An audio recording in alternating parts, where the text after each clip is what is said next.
So next we'll just move on to we'll talk about the Italy and Turkey game, which was Yeah. for the opening match. So this was the one that we sort of talked on for ages about, and as it turns out, we overstated Turkey quite a lot. They may have lost, but we still gave them probably quite a bit of credit. Well, they they didn't deserve. I got to say they made it difficult in the first half. They really sat deep and just I think they sort of went in expecting to not have a lot of the ball. So they were just sort of trying to like you look at the difference between that match and the Russia game. Like Turkey was on Italy players immediately. They were trying to shut them down straight away. And whereas in the other games they were given, Russia was given a lot more space and things like that. So in that first half, they were pretty solid. I mean, I know they didn't register. I don't even think they registered a shot all game. I think they made one. One, yeah. In the first half, there was definitely none, and Italy was really struggling. But then they sort of shot themselves in the foot by only playing Yilmaz up front and alone. They couldn't get the ball to him. They could bet like you said, without the ball, Turkey looked organised. Yeah. They were doing a lot of the right things. They were organised, pretty calm. The keeper was having a pretty decent game. And, Insigne got through one or two times, but he blasted his shot over. And Berardi had a couple of chances to get the ball in and just couldn't get by. And the second half came by, and they forced their own goal, whatever you want to call it, and the Turkish heads just went. They weren't ready to concede like that. Yeah, it's kind of like they went in hoping for a draw, and then once they were conceded the first goal, they had to come out attacking, and then they just opened up, and Italy were able to make the most of that. And it was Italy didn't really need to change what they were doing. They just needed to keep at it, do it a bit faster, maybe. Because that was it. Their shape in the first half was fantastic. They moved the ball so well, which, of course, it's Italy, And, it was really cool to see Berardi, like, he's not been a prominent figure in the Italian squad for very long at all. Yeah.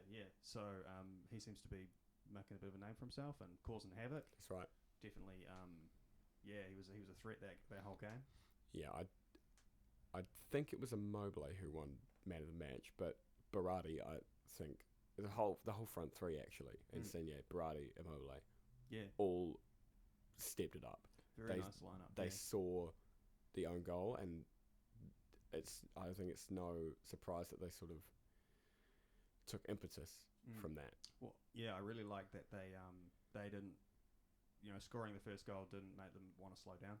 They wanted to put the pain on more because their goal difference does make a big difference in this competition, and it's a sign of a good mentality.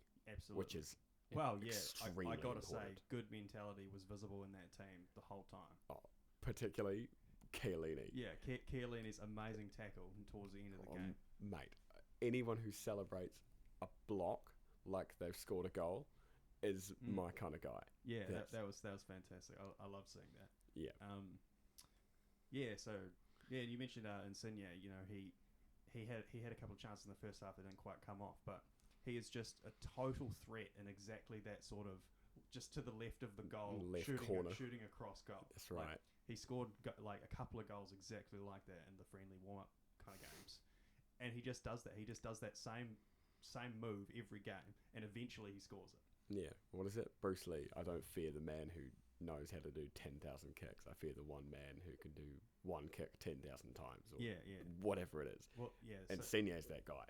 Yeah. So, and he just again he's been a good player for a long time, and it's paid off, Yeah. How old is he now? 30? 30. Yeah. Oh yeah, 3-0 on his 30th. That's right. Yeah. On his 30th birthday. Yeah. Yeah. Good man. So I'm hoping to see quite a good performance from him this tournament, and that's a bloody good start, And one piece of credit I will give to Turkey was it was not on the pitch.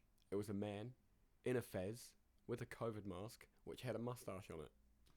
Fantastic. I'm a fan of the tournament. Yeah, brilliant. Yeah, that's good. He's already got got the vote from me. Yeah. And so then the only goal we haven't mentioned was Immobile. Right? Yeah.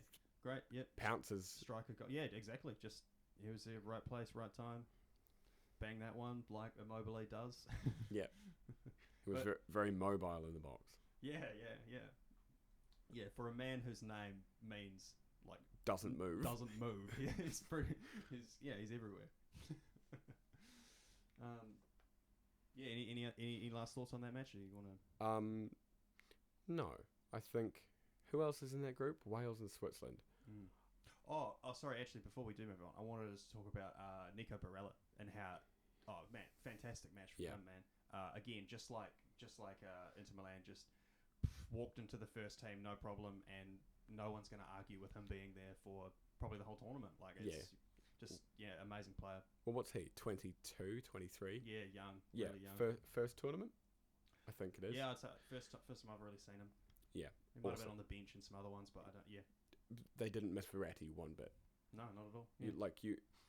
You wouldn't say that Italy are going to have much trouble with Wales. Switzerland, they might need to step it up, but Barella, he'll be playing all three of those, and he'll have no problem. Yeah, definitely.